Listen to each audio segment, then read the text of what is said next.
Hey game developers, Bilal from Zenfinity.net, and welcome back to the C# Fundamentals for Unity course. And in this one we're going to be talking about lists. In the previous episode we talked about dictionaries, which let us access values by some key in constant time. So if you want to check that episode out, make sure to hit the card in the top right now. Otherwise you can follow along with me here right now. And basically a list is an advanced array that can have its size edited after it's initialized. With a regular array you can only have a fixed size and you'll have to make a new array to actually change it. But with a list, you can actually just edit those values after the initialized state. So it has basically a dynamic size, right? So why don't we go ahead and visualize that. I'll delete this dictionary, and I'll create a static array here, just a regular array, just to show that we only have an array that has a certain size, right? So we can say 20, okay? And then basically we have 20 cells. So like with a regular array, we can just access, by 0. We can set this to 1, right? And so on, right? So 19 would be the last one. So that's how we would edit a regular array. And then, what if we wanted to add a 21st element, or actually I guess a 20th element, so have the size be 21, right?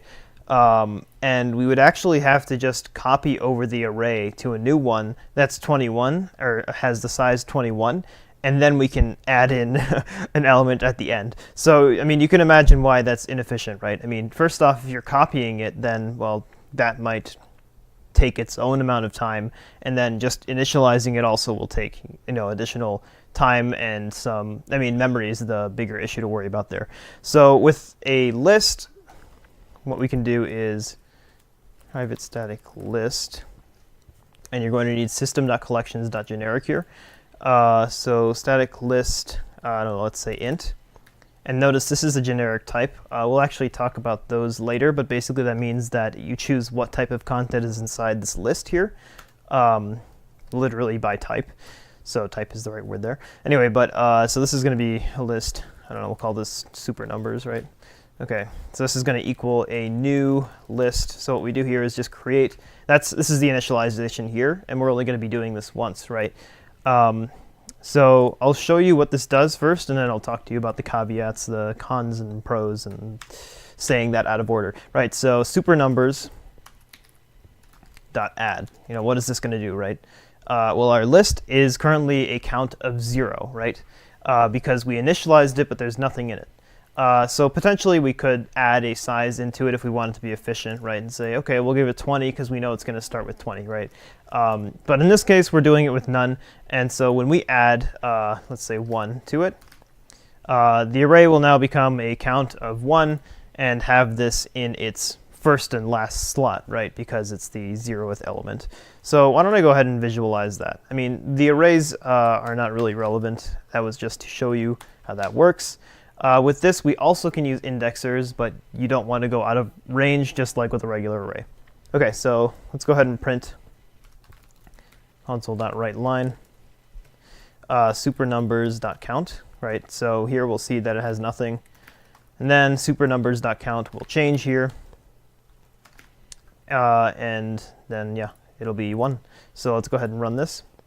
And while this is running, I will mention that with a regular array, you use the length attribute rather than the count. So yeah, we see 0, then 1 after the 1 is added, right?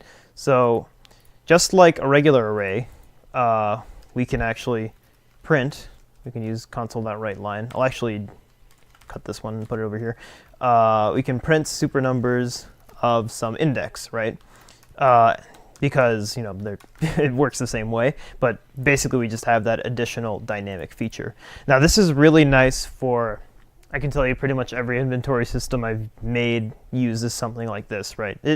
They typically stem off of a list because you don't know how many inventory items a player is going to be storing. I mean, they pick up a laser here, they pick up, I don't know, iron ore over here, and then they keep doing that, and there's no telling really how big it's going to be. So unless you have an actual slot system. So for example, in Minecraft, they might have a slot system of like 30 slots or however many. which can be a regular array. So keep that in mind. Depends on weight and stuff like that. Okay, so let's go ahead and print this. Sorry to go off on a rant like that. And then we see, yeah, there's a 1 there. Perfect. Okay. And so we can also just do like a regular array. We can kind of just fill it up in the beginning. I believe this is the correct syntax. Yeah. So there, I mean, now we can do like a for each. And I'm just doing this stuff to show you, yes, it really is the same thing as a regular, array in terms of, int numbers, number in super numbers. Sorry, I probably just gave people, probably just triggered somebody's OCD. So let me go ahead and console.writeLine number. And you can obviously guess what that's going to do. It'll print 1, 2, 5, 1, 2, 4, 5. Okay, 1, 2, 4, 5. Perfect, right? So what if we first change the second element here? So super numbers. Interesting. Super numbers of 2 is going to equal 8 now, right? So then obviously just like a regular array, we run it 1, 2, 8, 5 instead of 4. Perfect, right? So that is basically everything to worry about with a list rather than an array. It's just like the array list in Java. So just keep in mind, if you do not know how much stuff is going to be in your array, you probably want to use a list. If you do know how much, you probably want to use an array. And when I say do know, I mean really know that it will never change. Otherwise, you're going to be wasting space making new arrays, or wasting time, generating those numbers all over again. So keep all that stuff in mind. And yeah, if you want to check out a free ebook on all the game dev tools you need to make your first game, go ahead and hit that card in the top right now. And if you want to check out a free sample video from our course, check out the video in the top right now. And with that said, I will see you in the next video. Have an awesome day.